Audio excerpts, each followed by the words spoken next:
पिछले 5 साल में छत्तीसगढ़ ने अपने जंगल ऐसे गंवाए हैं जैसे किसी ने धीरे धीरे उसका फेफड़ा काट दिया हो। सरकारी कागज बताते हैं कि 2020 से 2025 के बीच राज्य की 4,301 हेक्टेयर वन भूमि गैर वन कामों के लिए डाइवर्ट कर दी गई। ये कोई सूखी सरकारी संख्या नहीं है, ये लगभग 10,600 एकड़ जंगल है, यानी हजारों हेक्टेयर में फैले वे इलाके जहां पेड़ों की छाया थी, पानी रिसता था, जानवर चलते थे और इंसान जंगल के साथ जीता था। ये सब अचानक नहीं हुआ, न किसी आपदा में। ये हर साल हुआ, फाइलों में दर्ज हुआ, मंजूर हुआ और फिर जमीन पर उसका असर दिखाई दिया।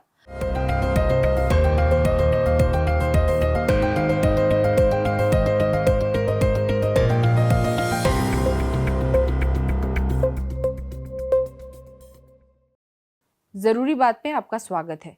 पिछले 5 साल में छत्तीसगढ़ के जंगलों के साथ जो हुआ है उसे सिर्फ विकास कहना सच्चाई से भागना होगा। सरकारी रिकॉर्ड बताते हैं कि 2020 से 2025 के बीच राज्य की 4,301 हेक्टेयर वन भूमि को गैर वन कामों के लिए मंजूरी दे दी गई, यानी हजारों एकड़ जंगल को योजनाबद्ध तरीके से विकास परियोजनाओं के लिए खोल दिया गया। ये वही राज्य है जिसे भारत के सबसे घने वन क्षेत्रों में गिना जाता है, जहां जंगल सिर्फ पेड़ों का झुंड नहीं बल्कि लाखों आदिवासियों की जिंदगी, पानी के स्रोत, वन्य जीवों का घर और पूरे मध्य भारत की जलवायु का संतुलन संभालते हैं। कागजों पर यह प्रक्रिया वन भूमि डायवर्जन कहलाती है, लेकिन जमीन पर इसका मतलब अक्सर पेड़ों का गिरना, जंगलों का टूटना और फिर पूरे पारिस्थितिक तंत्र का बिखर जाना होता है।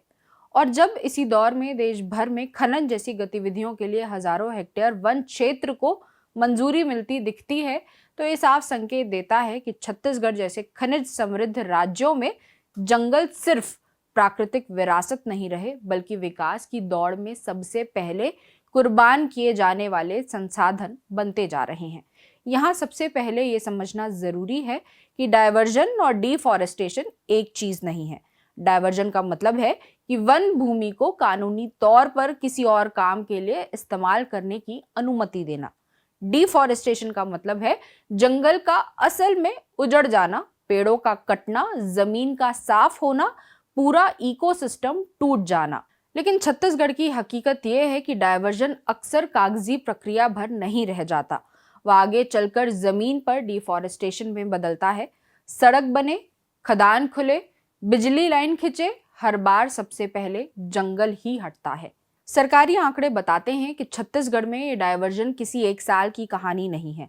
2020-21 में 209 हेक्टेयर, 2021-22 में अचानक 1,474 हेक्टेयर, 2022-23 में 476 हेक्टेयर, 2023-24 में 1,069 हेक्टेयर और 2024-25 में 1,071 हेक्टेयर वन भूमि को गैर वन उपयोग के लिए मंजूरी दे दी गई।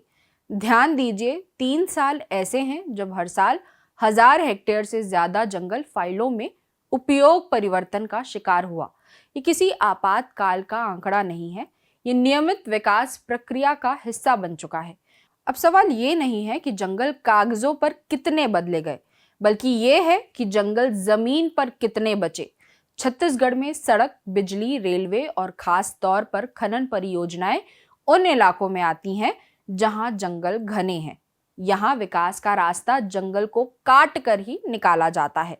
जब किसी इलाके में खनन की अनुमति मिलती है तो डिफॉरेस्टेशन टालने का सवाल ही नहीं उठता।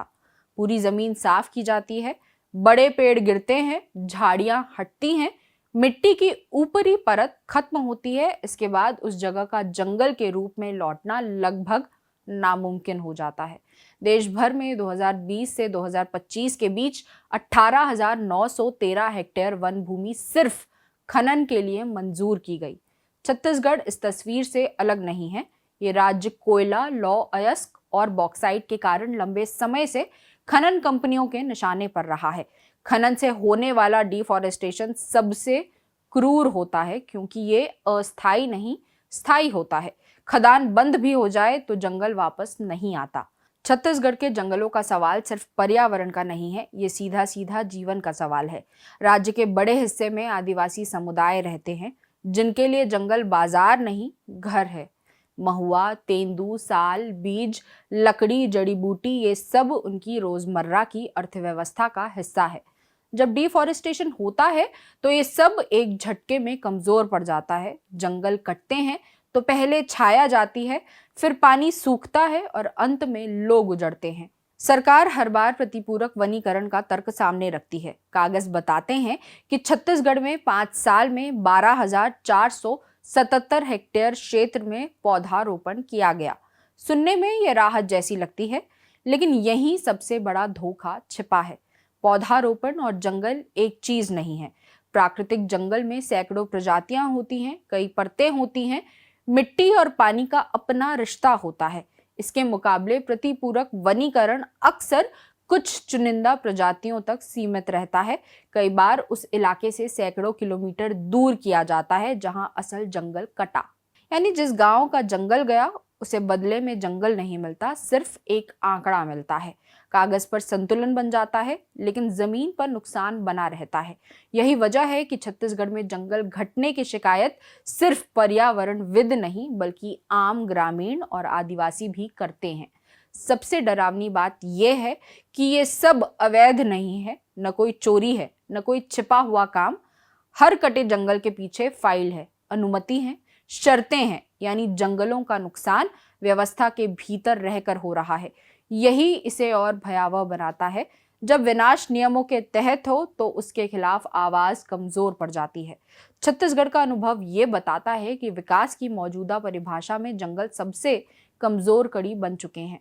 सड़क चाहिए तो जंगल कटेगा, बिजली चाहिए तो जंगल कटेगा, खदान चाहिए तो जंगल कटेगा। हर बार कहा जाएगा कि बदले में पेड़ लगाए जाएंगे, लेकिन हर बार असल जंगल कम होता जाएगा। अगर यही रफ्तार रही तो आने वाले वर्षों में छत्तीसगढ़ के जंगल नक्शों में तो दिखेंगे, लेकिन जमीन पर बिखरे बिखरे टुकड़ों में। तब न पानी की बात बचेगी, न जैव विविधता की, न आदिवासी जीवन की। ये कोई भावनात्मक चेतावनी नहीं है, ये सरकारी आंकड़ों से निकला सीधा निष्कर्ष है। छत्तीसगढ़ की कहानी ये नहीं है कि जंगल अचानक खत्म हो रहे हैं। असली कहानी ये है कि जंगल धीरे धीरे, साल दर साल, बेहद शालीन तरीके से खत्म किए जा रहे हैं। और जब विनाश शालीन हो जाए तो खतरा सबसे बड़ा होता है।